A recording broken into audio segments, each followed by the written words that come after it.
Hello, hello, hello, everyone, and welcome back to Nursing in Style Podcast, where we have courageous conversations that empower nurses to lead, heal, and thrive both personally and professionally. Today's episode is one of those conversations.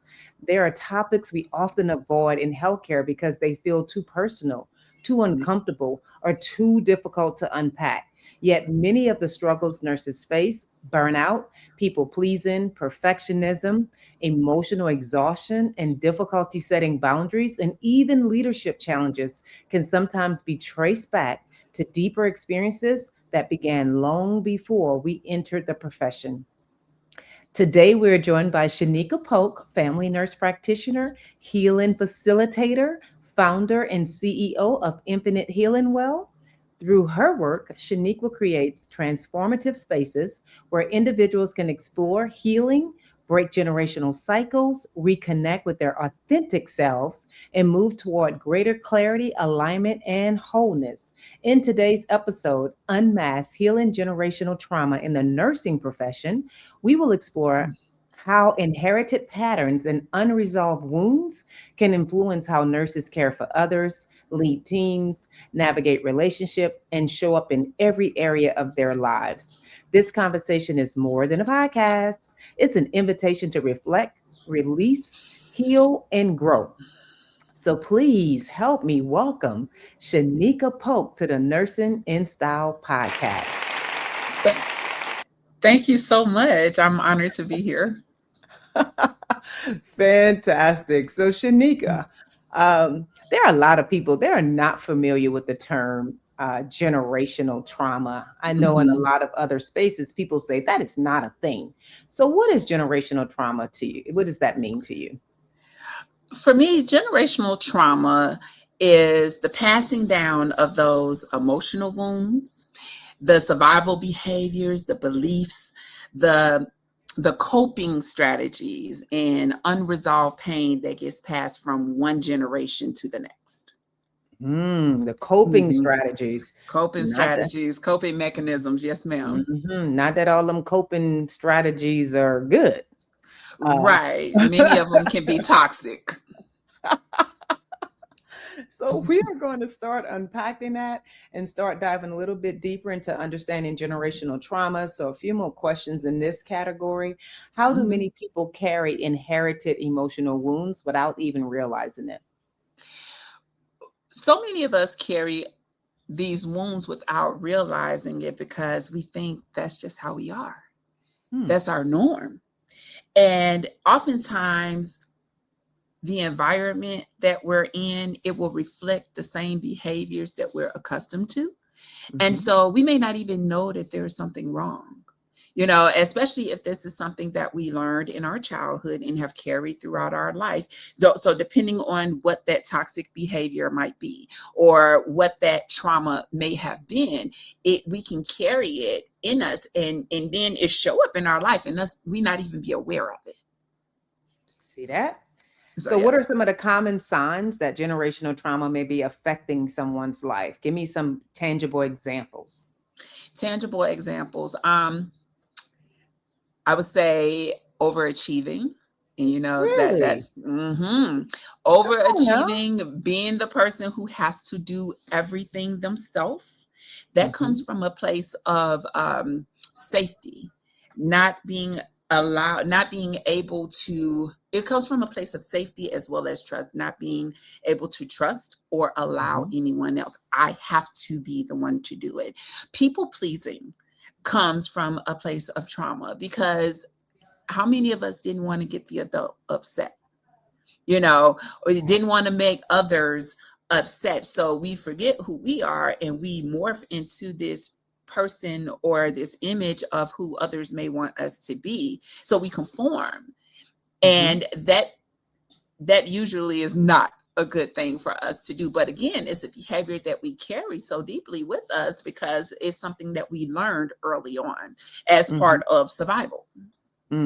So some of this overachieving, could it be if we work in this perfectionism, overachieving, trying to get things done because we're not trying to deal with some of the things that's happening back here in our brains? Like what is it when we're doing that? Because for me, I find that there's many times that I'm not truly present in the moment, Mhm. right? I'm not Mhm. truly feeling my thoughts. What am I thinking? How do I feel right now? How did that just make me feel? And so Mhm. when I'm in this pattern of overachieving and doing that, is it something that I'm possibly trying to suppress or ignore?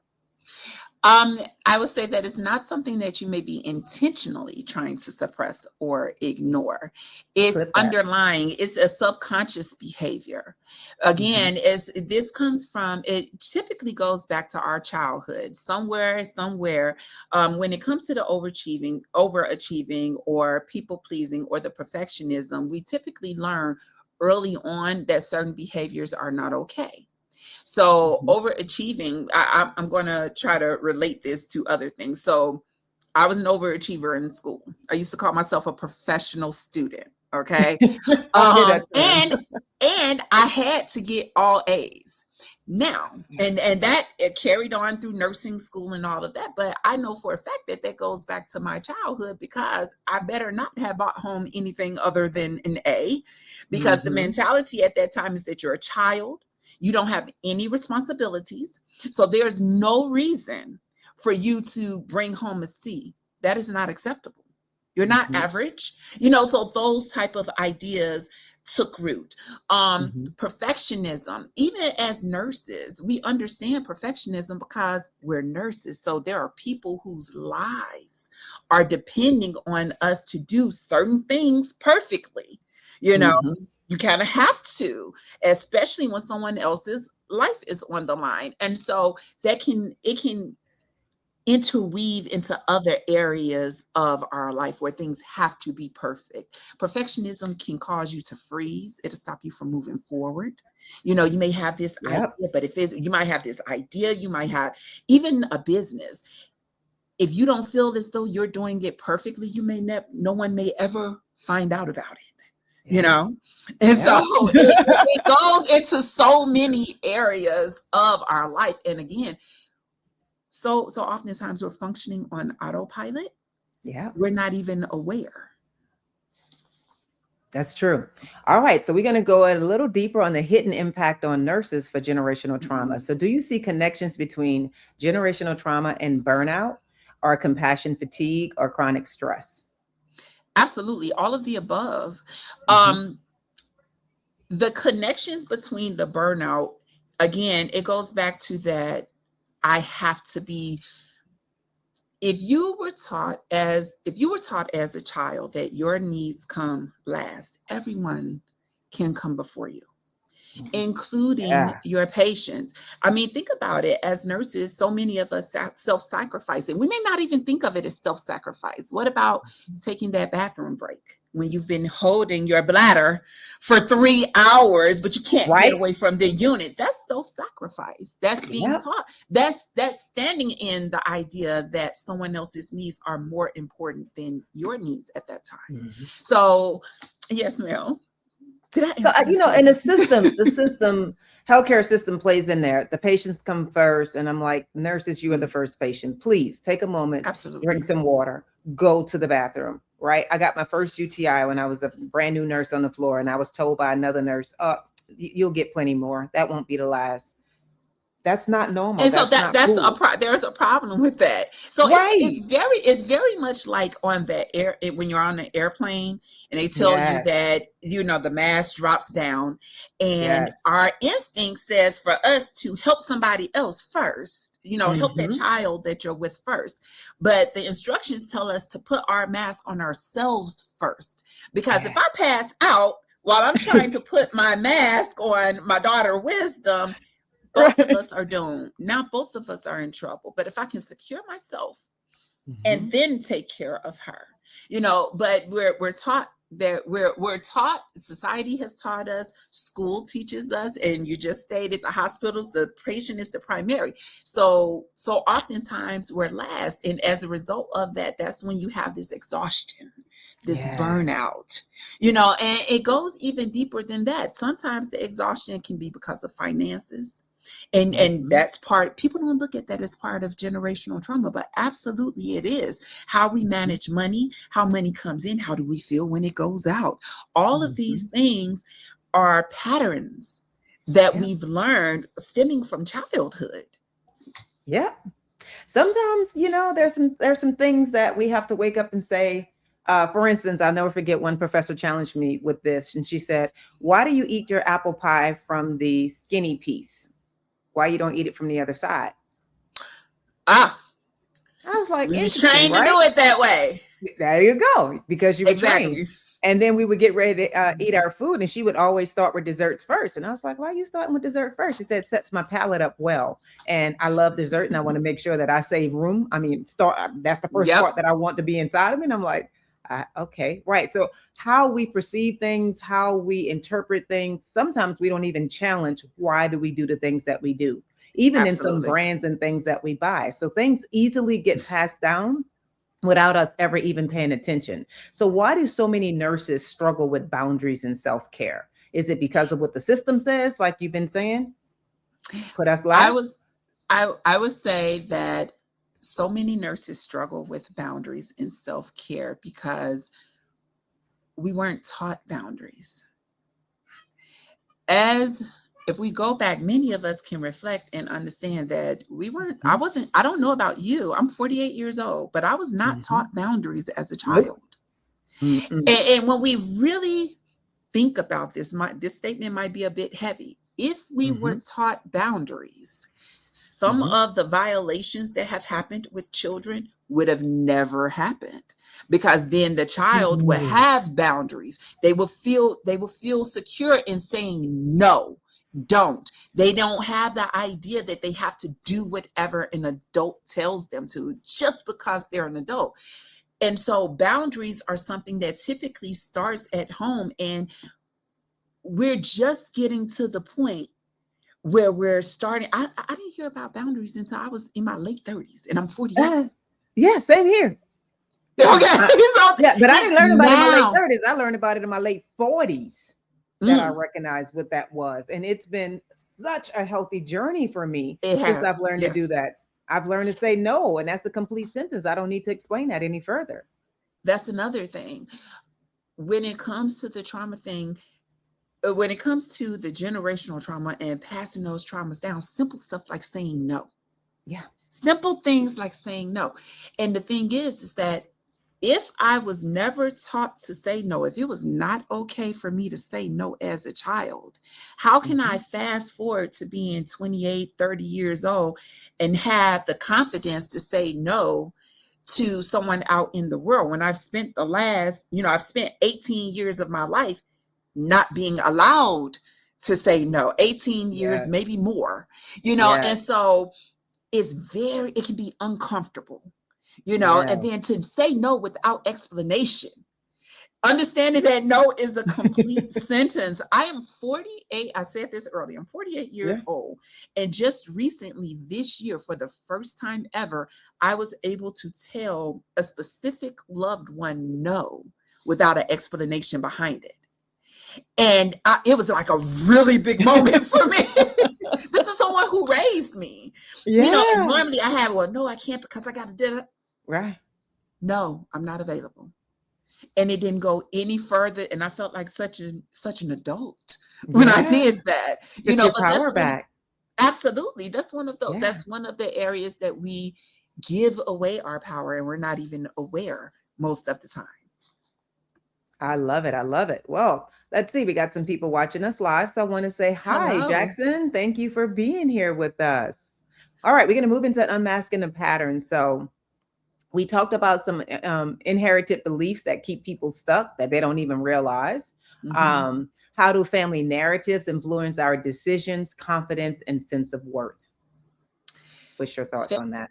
Family narratives. Mhm.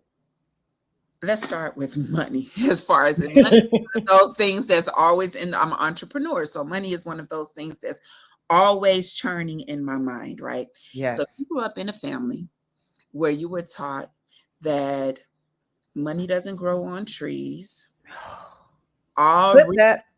rich people are evil, they're dirty, they've done something underhanded in order to Mm-hmm. become rich. You can take in that belief subconsciously. So, and that belief subconsciously, number one, will will assist in fostering that dislike of the rich. And then Mm-hmm. why would you become rich if you Mm-hmm. think that they're bad? So that's separating you from money that you have the ability to earn or come in some type of way because you think that you're associating it with being bad. So you don't want it, Yep. you Without know, even realizing it. without even realizing it. I remember I used to say things when I was much younger. I used to say, I don't want to be rich. I just want to be comfortable. I used to say the same thing.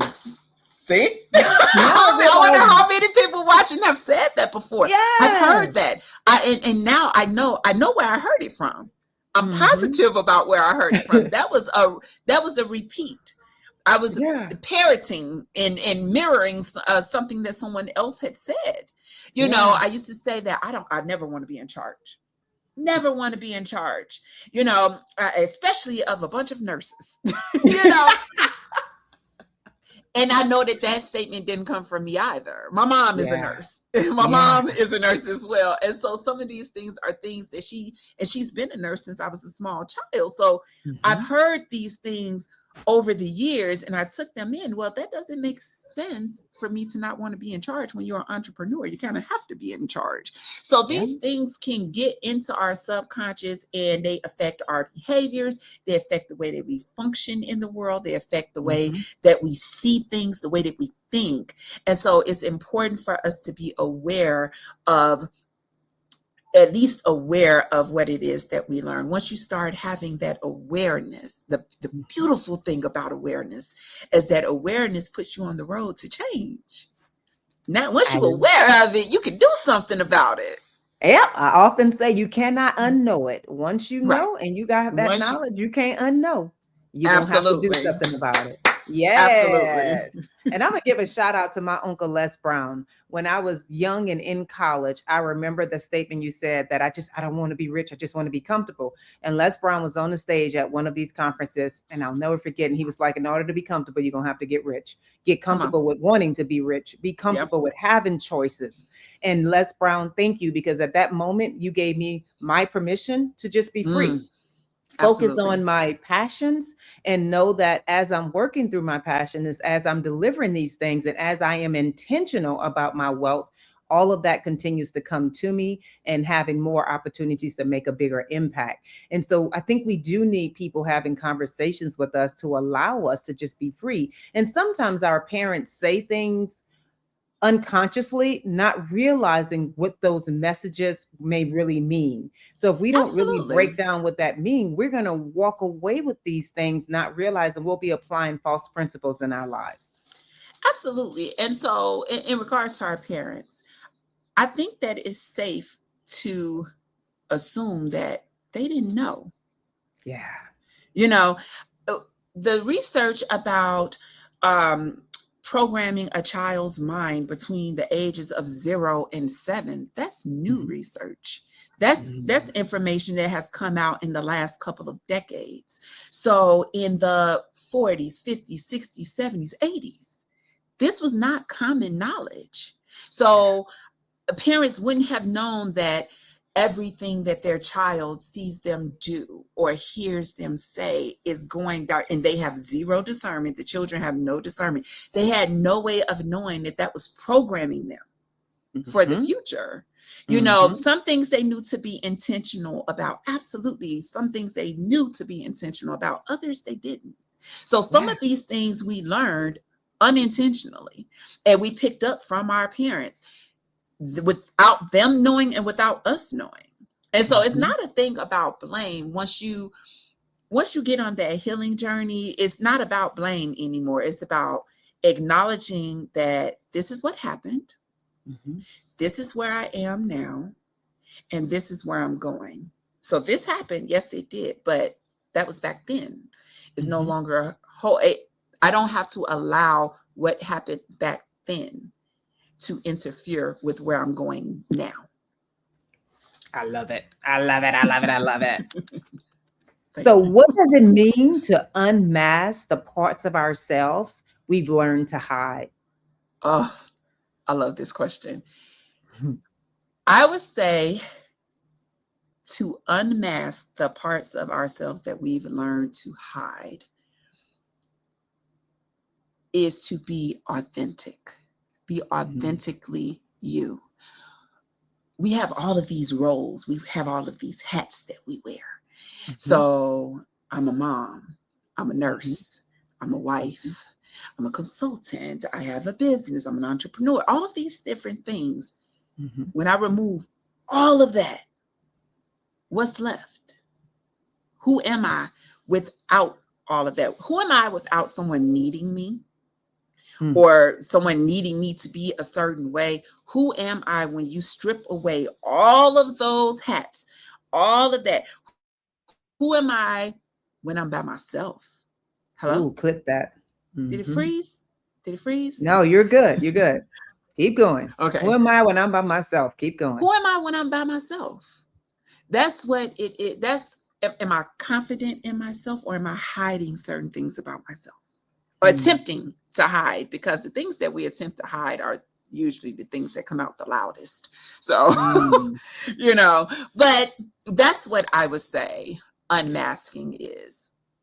So that's going to take also just spending some time because I remember being a business owner, owning a home health agency for many, many, many, many years. And then when I sold the home health agency, coming through Hurricane Katrina, coming from Louisiana to Texas, I never took time to process what happened in that transition. Mm. Going through a divorce at the same time, never took time to Oh. process losing that identity, right, of being a Mm-hmm. wife, and then selling the business because immediately after Katrina, Mm. the next day I just went on autopilot, worked, then started my company, work, and never ever processed any of that. Then when I Mm-hmm. sold my home health company around 2016, it was like one day I woke up and realized, whoa, wait a minute, I no longer have that title. I don't have that title. Who Mm. am I now? And Yes. ooh, how am I really feeling? How did that stuff really hit me? Right. And so Yes. I had some time to just sit in quietness and stillness. And it was scary. It was scary. There were some things that unshook, but there was also some very beautiful things that I went, wow, I'm extra. I'm always extra, right? I can't just do regular decorations. It's got to have a little sparkle to it. It has to have a little extra to it. But I began Nothing to wrong with being embrace extra. that. See, I had to Yep. embrace that. And once I Mm-hmm. started embracing more and more of me, I felt like more and more of me showed up in the rooms. Absolutely. But Absolutely. without taking that time to sit without the titles to find out Mm. who am I and who was I called to be outside of the titles, it can be a bit scary and daunting for many people. It can be. I encourage everyone to sit with themselves. At about the 30-minute mark, all of the thoughts that's racing through your mind tend to slow down. They tend to disperse and you Mm. get quiet. And when you have that, when that silence comes in, after that, that's when you start hearing your inner voice. That's when the inner voice, yes, that's when the inner voice, and you can hear it loud as day. You'll understand what is it that you really like. What are your values? What is it Mm. that you actually value? Not what the world told you to value, what your parents, family, society, all of that. You start understanding your values. You start understanding who you are, what actually matters to Yeah. you. And so I always encourage people to sit in silence. Sit in silence, sit alone, undistracted, no phone, no radio, no nothing, Mm-hmm. and see what comes from that. I love that. And I love that I've had my sessions with you because every time I'm with you, you always make me think to another level. Or you'll Oh, say, what made you say that? What does that mean to you? And I'm like, dang, wait, I never even thought to think about this level a little bit deeper. So I love when I get an opportunity to be with you. And I know that your oh, coaching thank clients you. enjoy their experience with you. So let me welcome and say hi to Josh. Josh says this is a very interesting Hey, topic. And Josh. I'm glad, right? And I'm glad it's being discussed. Thank you, Josh. We need safe places to have these conversations, to express it, to get different perspectives, because a lot of times these thoughts and generational traumas continue to just recycle because no one is discussing it. No one is taking a little magnifying glass and let's go deeper. So let's go into the healing journey. This is your Mm. area. What does healing actually look like? How does someone know that they're actually putting themselves on the path to healing? I would say that you know that you're putting yourself on a path to healing when you become aware of your thoughts, aware of your actions, aware of the things that trigger you, aware of your emotional lability. You know, you're on the path when if something triggers you and you're upset about it, but you can take a moment back, take a step back and say, what was it about that interaction that got me here? Like, why am I upset? Whether you're angry or furious or crying, what was it about that? Was it the words? Was it the mood? What was it? You can take that step back, and then a lot of the times you can trace it. Where did I hear this? When have I been in a similar situation and I've lost my power? I've been threatened or anything like that. When has that happened previously? Mhm. And so once you're becoming aware, again, Mhm. aware, for me, awareness is the root of everything. So once you become Yes. aware, you can do something about it. You can pose Yes. that question. Wait a minute, hold on. Why is that upsetting me? Mhm. And is it worth me being upset? I'm sure that this person you're able to start to rationalize instead of just reacting. You can be Yes. intentional Yes. instead of just responding and reacting. So you brought up an amazing point. So when something happens to you and you asking the question, why am I responding this way? What happened? Why did that make me feel this way? It reminded me of a book that I have to point out because this book was life changing for me. The book is called What Happened to You? And Mm, this book is by Oprah. Oprah Winfrey, yep, and Dr. Yes. Bruce Perry. And Yes. God, I was not even all the way through that book, and I had to call my family like, everybody get your copy right now, right? Because you don't even Hmm. realize there could be certain scents, right? And I know I deal with this certain scents that you smell that triggers a thought. Now, if that scent is connected to trauma, the person that's Yes. before you that has that scent, it could be triggering a trauma in you, and you'll be responding to this person in a certain way that doesn't match. So Dr. Perry points this out in his book when Hmm. one of the teachers was talking with one of the kids, and when he leaned over that kid, the cologne that that teacher was wearing was the same cologne that the little boy's stepdad, who used to abuse him, Mm, wore. And yes. so the kid just started reacting toward this teacher. And Yes. he was like, I don't get Yes. it. What's happening? And you know what they were going to do? Box this kid out. He's a bad kid. Hmm. He can't concentrate. And this kid will end up with labels. So if you all are listening to this, what happened to you? Get the book, Absolutely. review it, and start paying attention when someone offends you or something offends you. Check in with yourself Right. and see why did that What? make you feel that way. Go ahead, Yep. Shanekah. Hit that question. I was going to say the same thing. Why am I crying about this? Why do I Yeah. want to fight about this? Why am I angry about this? Why am I so far from who I normally am about this conversation that I just had, or this action or behavior that a person just displayed? It's amazing that that's the example that you used. I know someone who spent her summers with a grandparent, and the grandfather's girlfriend used to whoop her. Mhm. And she also drank coffee. So she would brew coffee every morning. This adult is now in her 60s and to this day cannot stand the scent of coffee. It automatically triggers her to think about those childhood interactions. You know, Goosebumps. Wow. and Mhm. so, and you would, like you said, the child reacted and no one could understand why, not even the child. Mhm. Okay, so that can happen with an adult as well. I'll give you another example. There was a study that was done on mice many years ago. Yes. And in this experiment, they took the adult mice, and every time the mice got near cherry blossom, there were cherry blossoms. So when they would go Uh-huh. near the cherry blossoms, they would electrocute the mice, right? Uh-huh. So fast forward several generations of mice. These New generation mice wouldn't even go near the scent. Wait, They wait, would wait. So the new generational mice weren't exposed to that? they were never exposed to being electrically shocked, but they wouldn't go anywhere near the cherry blossom, right? Because their ancestors had Wow. been shocked and electrocuted. And so these mice who are born 2, 3, 4 generations later, they knew it was in them to not go anywhere. They were able to sense the danger. And so that goes into epigenetics. And epigenetics is how these the traumas are being passed down. That's one of the ways that the traumas are being passed down on a genetic level, because it is passed down on a genetic level.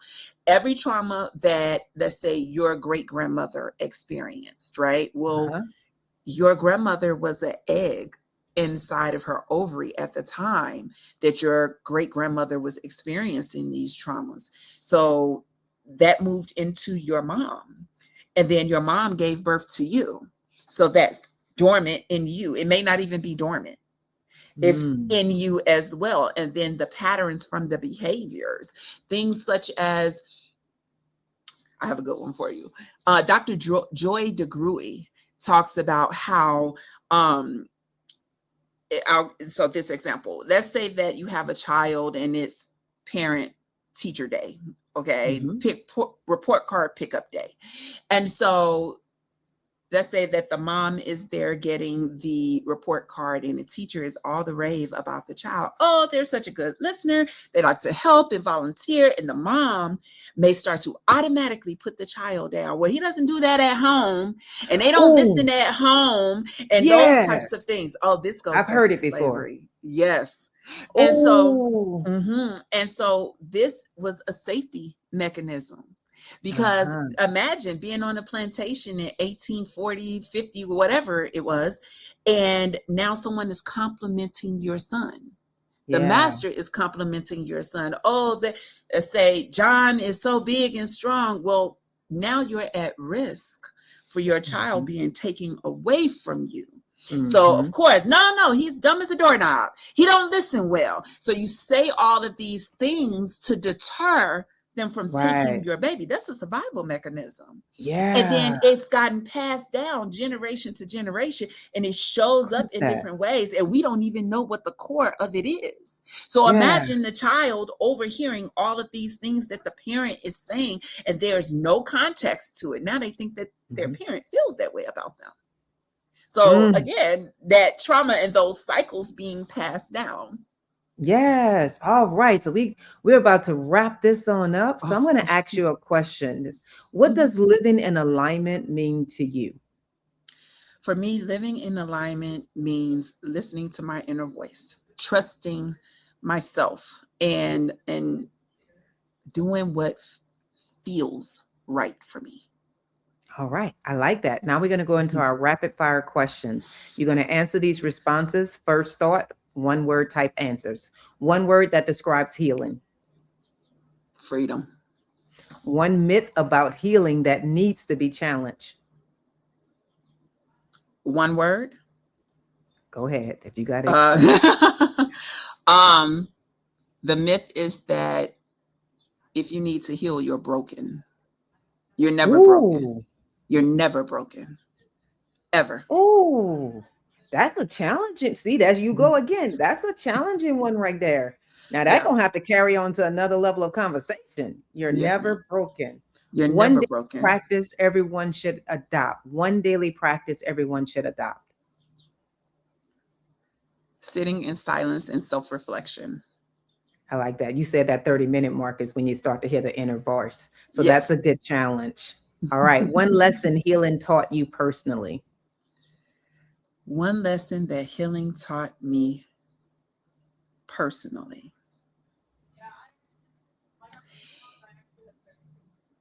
Healing taught me about freedom.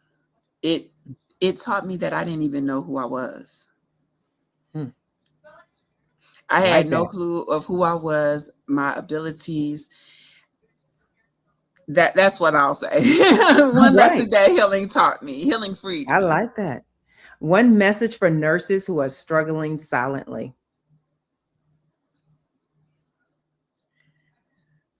one message for nurses who are struggling silently. First of all, I would say you're not by yourself. Don't ever think that you're by yourself. And number two is that if you're aware that you're struggling, congratulations. That just puts you on a path to healing, because awareness is not the problem. Awareness is the beginning of the solution. Yes. So I you're love it. starting. I love it. So, what I want to cover here now, if a nurse is listening today and realizing that they may be carrying emotional burdens they've never addressed, what would you want them to know before we close? I would go back to that awareness. Once you Okay. become aware, you can focus on yourself and start making the changes that you see fit to do. I love that. Once you have that awareness, it's a whole different game. Mhm. Now you're aware, now you can do something about it. And I would focus on that. Very good. Focus on self-love, spending time with yourself, starting to unravel those patterns. Look at whatever the pattern is, unravel where it came from, and then kind of pull it up at the root. I If love you it. can, Pull it up at the root. Now, nurses, check in with your HR department for your EAP benefits, employee Mhm. assisted program. A lot of people don't realize that you have several free, depending on your insurance, but a lot of insurance in these programs, they offer several free sessions with a counselor. Mhm. So you can begin there and start having the conversations and know that there are resources for you. So, Shanekah, Absolutely. where can our audience connect with you, learn more about the Infinite Healing Well, and begin their own healing journey? Yes, ma'am. I am on all of the social medias. I'm on TikTok, Facebook, Instagram, as well as YouTube. And in each case, is Shanekah Polk. All right, Yes, fantastic. ma'am. All right, so healing is not about becoming someone new. It's about removing the layers that kept you from becoming who you were always meant to be. Thank you all for watching. Remember to like, follow, and subscribe. Our mission is to inspire nurses to think beyond traditional career paths and recognize the value of their expertise, influence, and ability to create meaningful change in healthcare in their communities. You all take care. Thank you, Shanekah. Bye Thank you. Bye-bye. bye.